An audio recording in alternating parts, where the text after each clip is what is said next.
Despite the fact that in many countries all over the world, the average person enjoys a level of luxury, comfort and convenience undreamed of even by kings not so long ago, humanity now finds itself in the midst of one of the most crucial moments in history, with threats and challenges to our well-being, to our very existence that have never been so daunting.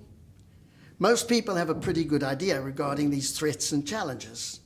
The serious environmental and demographic problems, and a depraved form of religious fundamentalism that keeps growing more menacing all the time, to mention just a few of the issues.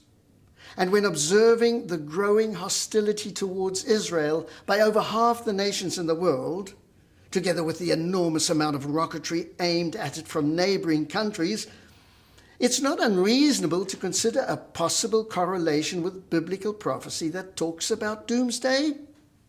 But I want to believe that we can avert such a terrible thing, whether we see it in the light of biblical prophetic warnings, or as a logical consequence to unfolding events and developments, and still bring about a messianic era if that's what you want.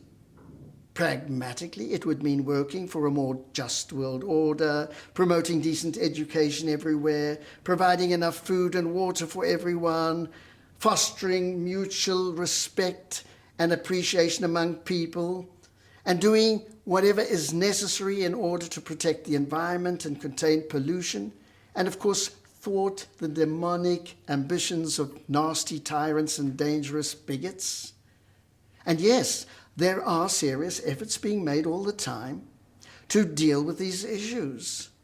And there are many wonderful people devoting their lives to making this a better, safer world. But there are many conflicting interests and complexities, slowing down or even blocking these efforts. So how are we going to overcome these conflicting interests and complexities, in addition to the serious threats and challenges? We have to do so, otherwise we're all going to be in very serious trouble.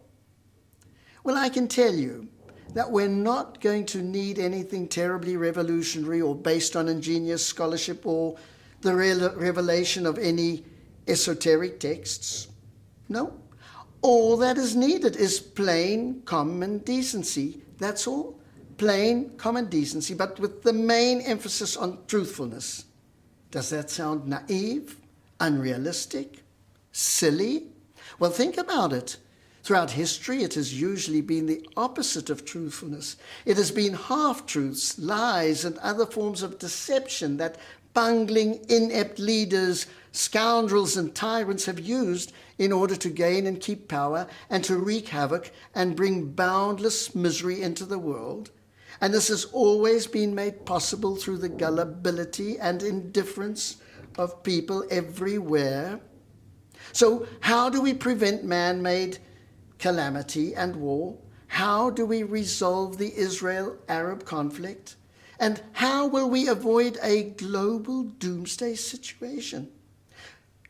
Well, if it's usually falsehood that enables the wrongdoing and evil to be done, then the logical answer is truthfulness, in the sense of being honest about what we say and do and what we accept as admissible.